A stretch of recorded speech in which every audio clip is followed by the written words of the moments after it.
Hello, I'm Sabine, And I'm Savani. and this is Behind the Byline, where you get to meet the brilliant storytellers behind every issue of Hidden Compass. And we have writer and neuroscientist Irene Salter with us today. Thanks for joining us, Irene.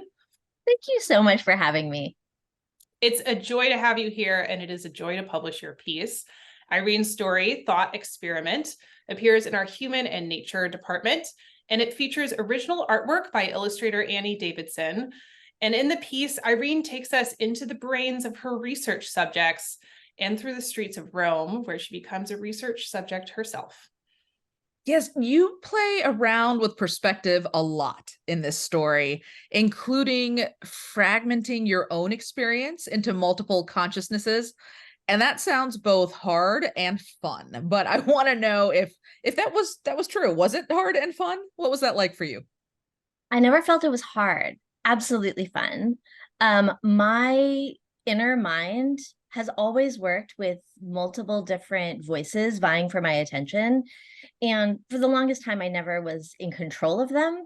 They always just like argued with one another. I don't know if you have that experience of like arguing with yourself in the middle of the night when you're trying to go to sleep, but it's been something that I've been able to start to really differentiate the names and places and the voices that are talking to me. Like I have my inner wise heroine self, but then I also have my traveler self and my neuroscientist self. And there's multiple different voices in my head, and I'm getting better at telling them apart and really having them inform me of what I am and where I am.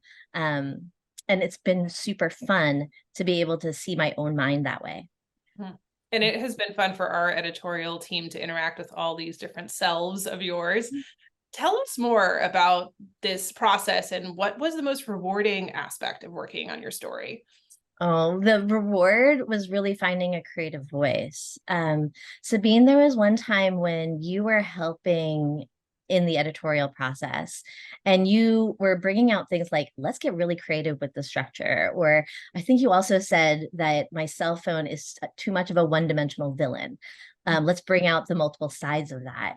And to be able to see my own writing from that completely different, really amazing perspective just took my writing up an entire new level. And I've been able to kind of allow that to permeate lots of other things that I write, which has been so wonderful to see myself grow in that way. Oh, thank you. And it's been wonderful for us to see this piece grow and this piece turn into what is now the published version of it. We've had so many fun conversations in our editorial meetings and have so enjoyed watching it come along. So for the folks watching who have not read the story yet, go read it, check it out.